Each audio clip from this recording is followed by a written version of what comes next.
Selamat datang kembali di channel ini. Semoga kisah-kisah yang kami sajikan dapat memberikan manfaat untuk Anda semua. Selamat menyaksikan.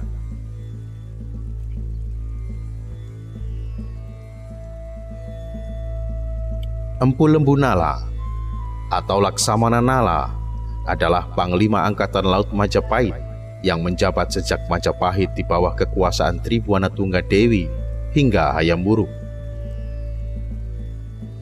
Panglima perang disebut dengan gelar Rakrian Tumenggung.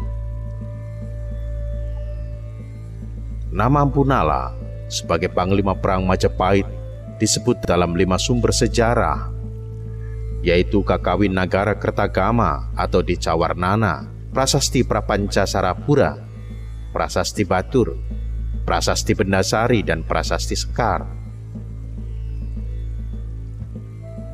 Mahapati Gajah Mada menyadari bahwa untuk menyatukan pulau-pulau di Nusantara tidak bisa dilakukan melalui jalur darat, akan tetapi harus dilakukan melalui ekspedisi maritim.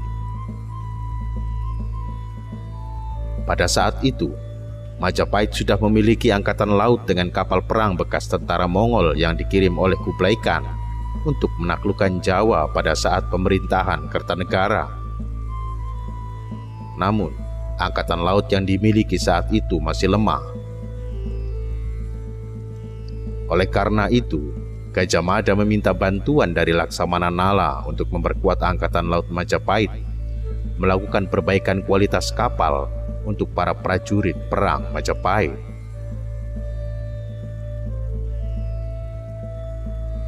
Laksamana Nala diangkat secara resmi oleh Raja Putri Tribuana Tunggadewi sebagai Panglima Angkatan Laut Majapahit.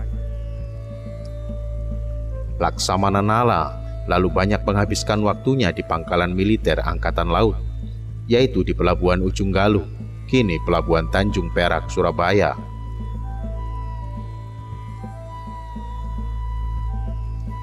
Sebagai seseorang yang lahir dan dibesarkan di daerah pesisir, dunia kemaritiman bukanlah suatu hal yang asing baginya. Ia mempelajari konstruksi kapal perang peninggalan tentara Mongol. Diketahui terdapat beberapa kelemahan dari kapal perang tersebut. Misalnya bentuk badan kapal yang gemuk sehingga mempersulit sistem navigasi kapal.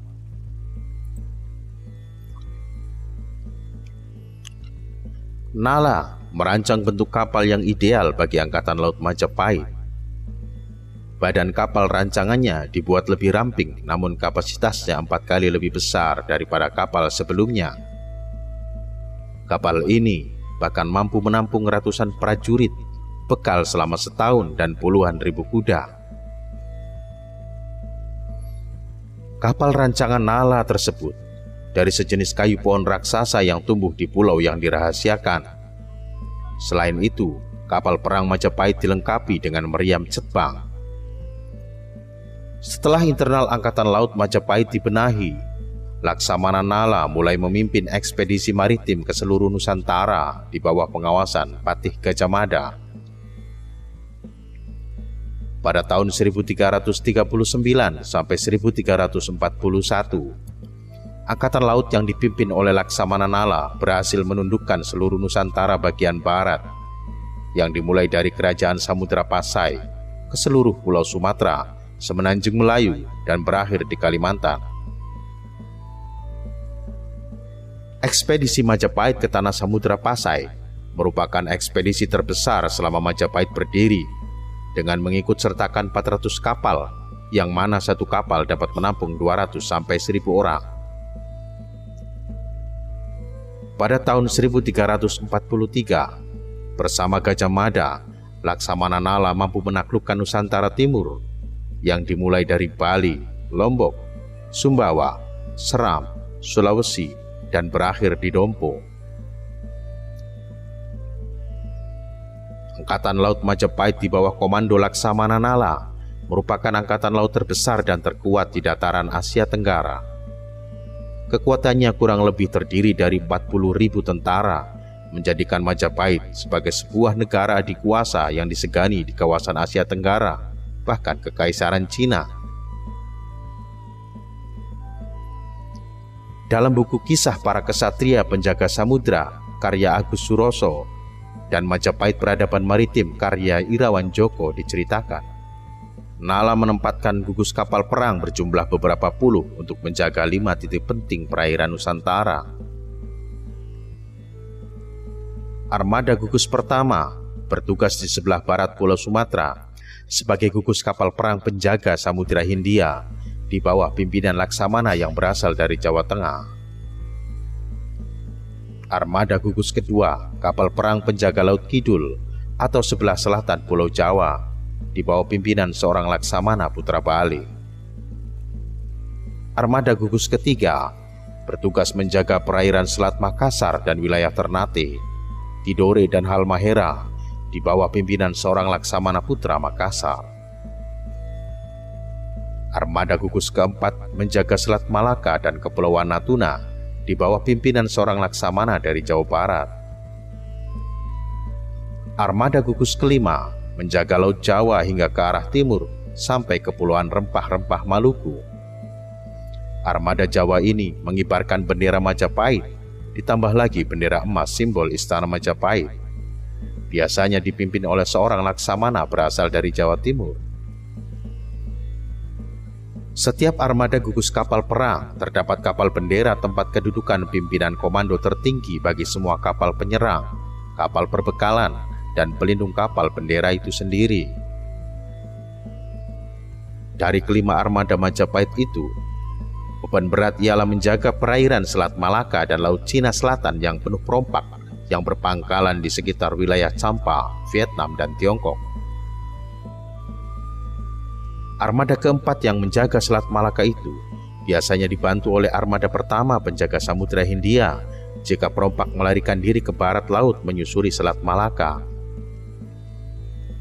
Armada Laut Selatan biasanya membantu armada Jawa dalam menjaga keamanan kapal-kapal dagang pembawa rempah-rempah yang melalui Selat Sunda yang lebih aman menuju India dan Timur Tengah. Tugas lain armada Laut Kidul adalah menjaga Selat Bali dan perairan Selat Nusa Tenggara. Bahkan di sebelah selatan Pulau Bali terdapat galangan kapal-kapal Majapahit yang cukup besar. Armada ketiga bertugas menjaga kapal penyusup dari wilayah Mindanao, Filipina, sekaligus menjaga Kepulauan Rempah-Rempah Maluku jika kekuatan armada Jawa sedang dipusatkan di perairan Jawa untuk mengawal Sang Prabu Hayam Wuruk beranjang sana ke wilayah pesisir timur Pulau Jawa.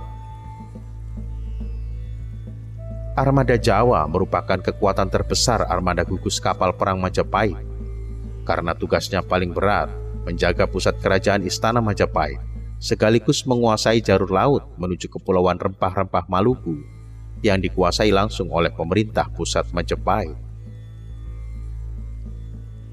Semua jenis kapal perang Majapahit, mulai dari kapal perbekalan hingga kapal bendera, adalah kreasi jenius dari Empu Nala yang sekaligus seorang laksamana laut yang handal.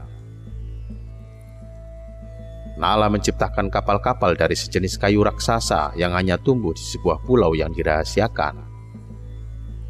Pohon raksasa yang cocok untuk dibuat kapal itulah yang membuat kapal-kapal Majapahit cukup besar ukurannya di masa itu.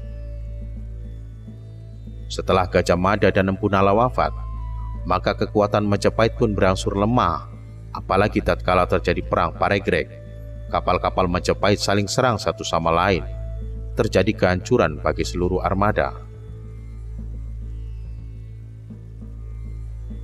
Demikian kisah Laksamana Majapahit Empu Nala dan pohon raksasa bahan kapal di Pulau Rahasia. Semoga dapat memberikan manfaat untuk Anda. Sampai jumpa di edisi dan kisah-kisah selanjutnya.